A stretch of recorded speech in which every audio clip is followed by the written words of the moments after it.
Bonjour à toutes et bonjour à tous, et bienvenue dans le monde merveilleux des contes de Grimm. Les 12 frères. Il y avait une fois un roi et une reine qui vivaient ensemble en bonne intelligence. Ils avaient 12 enfants, mais c'étaient 12 garçons. Un jour, le roi dit à la reine : « Si le 13e enfant que tu me promets est une fille, les 12 garçons devront mourir, afin que l'héritage de leur sœur soit considérable, et que le royaume tout entier lui appartienne. » Il fit donc construire 12 cercueils qu'on remplit de copeaux. On mit ensuite dans chacun d'eux un coussin mortuaire. Puis, le roi les fit transporter dans un cabinet bien fermé, dont il donna la clé à la reine, en lui recommandant de ne rien dire à personne. Cependant, la mère était en proie à un chagrin violent.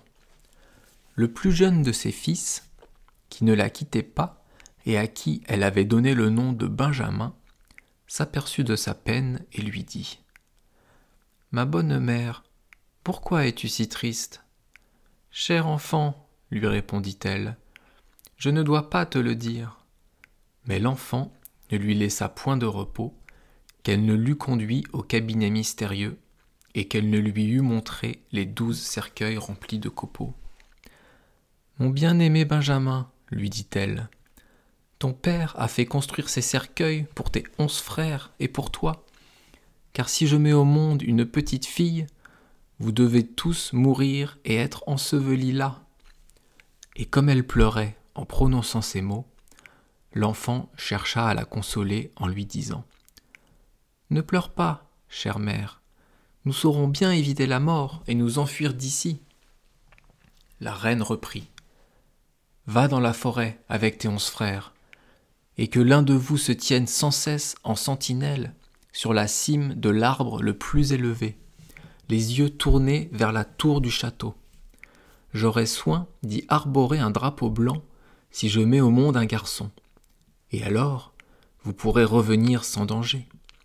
Si au contraire je deviens mère d'une fille, j'y planterai un drapeau rouge comme du sang.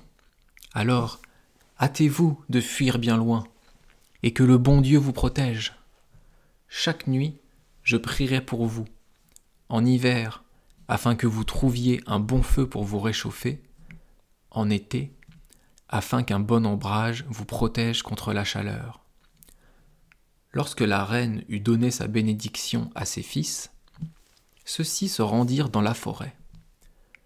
Chacun d'eux eut son tour de faire sentinelle pour la sûreté des autres, en grimpant au plus haut du chêne le plus élevé, et en tenant, de là, ses yeux fixés vers la tour. Quand 11 jours furent passés, et que ce fut à Benjamin de veiller, il vit qu'un drapeau avait été arboré, mais c'était un drapeau rouge comme du sang, ce qui prouvait trop qu'ils devaient tous mourir. Lorsqu'il eut annoncé la nouvelle à ses frères, ceux-ci s'indignèrent et dirent : « Sera-t-il dit que nous aurons dû subir la mort pour une fille ? Faisons serment de nous venger. Partout où nous trouverons une jeune fille, son sang devra couler. » Cela dit, ils allèrent tous ensemble au fond de la forêt, et, à l'endroit le plus épais, ils trouvèrent une petite cabane misérable et déserte.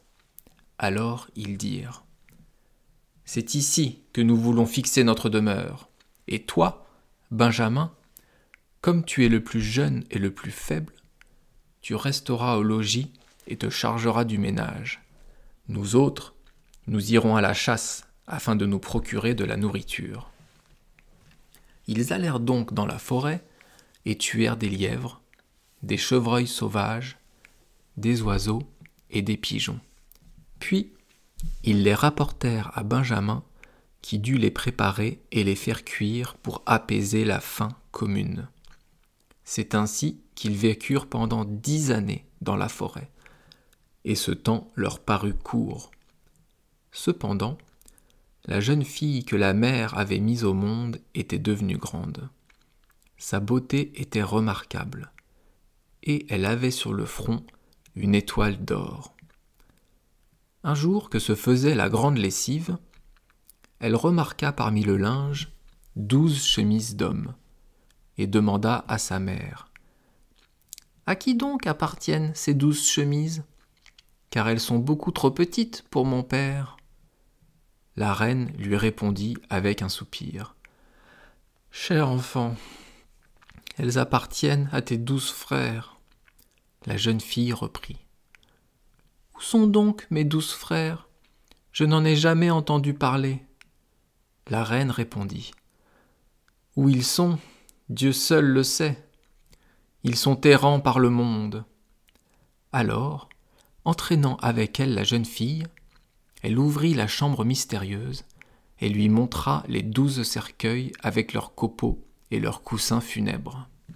« Ces cercueils, lui dit-elle, étaient destinés à tes frères, mais ils se sont échappés de la maison avant ta naissance. » Et elle lui raconta tout ce qui s'était passé. Alors la jeune fille lui dit : « Ne pleure pas, chère mère, je veux aller à la recherche de mes frères. » Elle prit donc les 12 chemises et se dirigea juste au milieu de la forêt. Elle marcha tout le jour et arriva vers le soir à la pauvre cabane. Elle y entra et trouva un jeune garçon qui lui dit : « D'où venez-vous et où allez-vous ? » Puis, il exprima son étonnement au sujet de sa beauté, des vêtements royaux qu'elle portait et de l'étoile d'or qu'elle avait sur le front. À quoi elle répondit : « Je suis la fille d'un roi. Je cherche mes 12 frères et je veux aller aussi loin que le ciel est bleu jusqu'à ce que je les trouve. » Et elle lui montra les 12 chemises qui leur appartenaient.